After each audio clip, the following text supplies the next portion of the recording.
Young doctor change bandage for female. Millionaire in a coma. Shockingly, she woke up and the morning shift at St. Vincent's Medical Center began like any other for Dr. Matthew Hayes. But there was something about the soft September light filtering through the hospital windows that made him pause in his routine.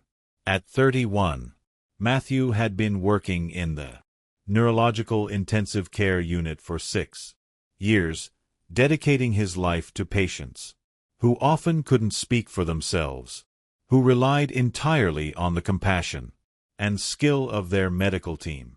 Matthew's brown hair was always slightly tousled, despite his efforts to keep it professional, and his genuine smile had become a source of comfort for families facing their darkest hours. He approached medicine not just as a science but as a calling, believing that healing happened as much through human connection as through medical intervention.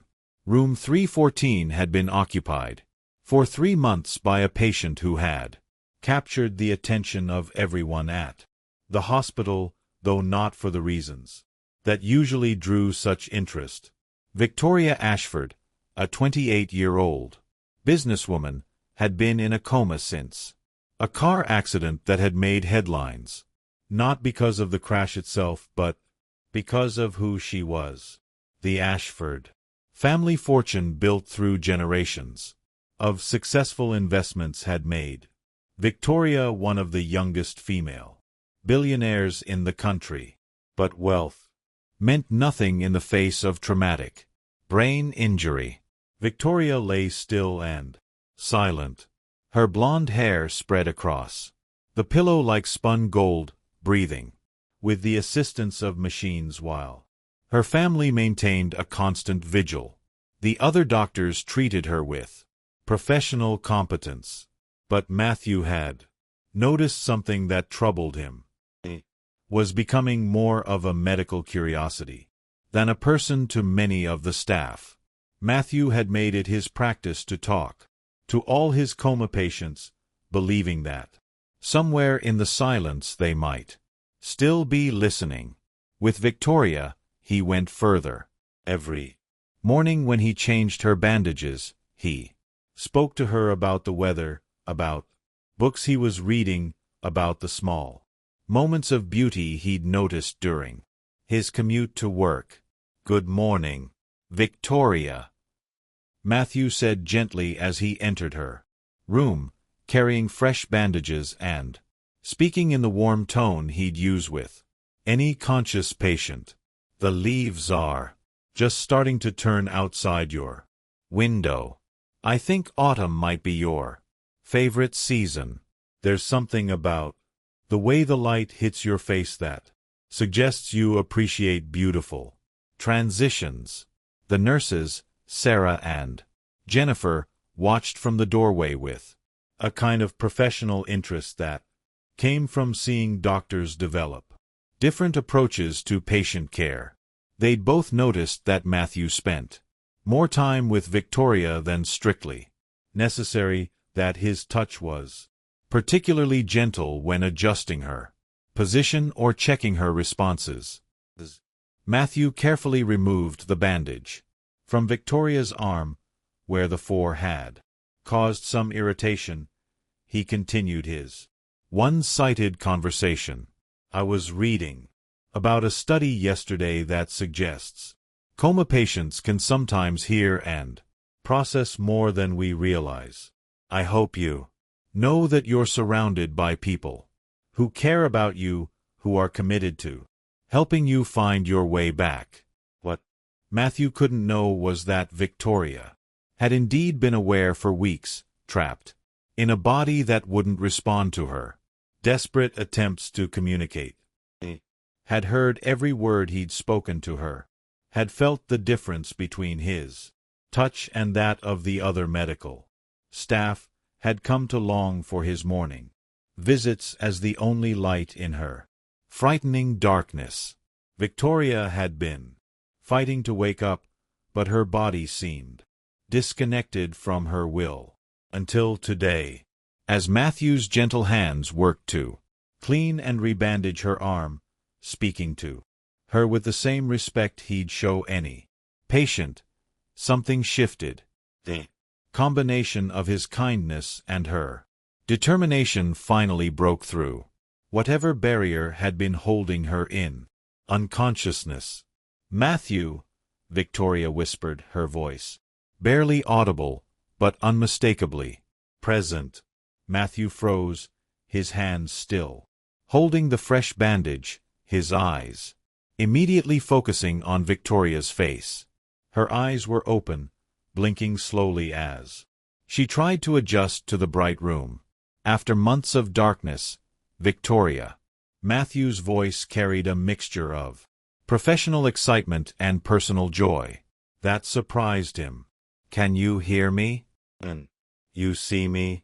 "I can hear you," Victoria managed, her voice strengthening slightly. "I've been hearing you every morning. You told me about the leaves changing." Matthew felt tears spring to his eyes as he reached for the call button to alert the other medical staff, but he never took his gaze away from Victoria's face. "How long have you been aware?" "Weeks," Victoria said, trying to sit up slightly, "but I couldn't move, couldn't speak. You were the only one who talked to me like I was still a person." The room quickly filled with medical staff, all marveling at Victoria's awakening, running tests and checking her responses. But through it all, Victoria's eyes kept returning to Matthew, the man whose voice had been her anchor during the darkest period of her life. Elizabeth Reeves, the head of neurology, conducted a thorough examination that confirmed what seemed miraculous. Victoria had suffered no significant cognitive damage and appeared to be making a remarkably complete recovery. "This is extraordinary," Dr. Reeves told Matthew privately. "In my 25 years of practice, I've rarely seen someone emerge from such an extended coma with such clarity." Over the following days, as Victoria regained her strength and prepared for discharge, she and Matthew developed a friendship that surprised them, both with its depth and naturalness. Victoria learned that Matthew had chosen medicine after losing his younger brother in an accident, dedicating his life to helping families avoid the helplessness he'd felt during his brother's final days. Matthew discovered that Victoria was nothing like the cold business executive he'd expected. He was thoughtful and curious, asking about his life and interests with genuine care, sharing her own dreams of using her wealth to make a meaningful difference in the world. "You know," Victoria said one afternoon as Matthew was finishing his shift, "I've spent most of my adult life surrounded by people who saw me as a means to an end. Business associates who wanted connections, suitors who wanted access to my fortune, even friends who seemed to value what I could provide more than who I was. That must have been incredibly lonely," Matthew said, settling into the chair beside her bed. "It was. But lying here listening to you talk to me every day, I realized that you saw me as a person worth caring about, even when I couldn't give you anything in return. You talked to me about books and weather and small, beautiful things, not because you wanted something from me, but because you believed I deserved to be treated with dignity." Matthew felt heat rise in his cheeks. That's just how I believe people should be treated." "That's exactly my point," Victoria said softly. "You did it naturally without thinking about it because it's who you are. Do you know how rare that is?" When Victoria was discharged 2 weeks later, she asked Matthew if he would have dinner with her. not as a patient and doctor, but as two people who had shared something meaningful and wanted to explore where it might lead. "I need you to know," Victoria said as they sat in a quiet restaurant far from the world of business dinners and social obligations. She was used to that if you say yes to getting to know me better, you're signing up for a complicated life. There will be media attention, social expectations, people who will question your motives.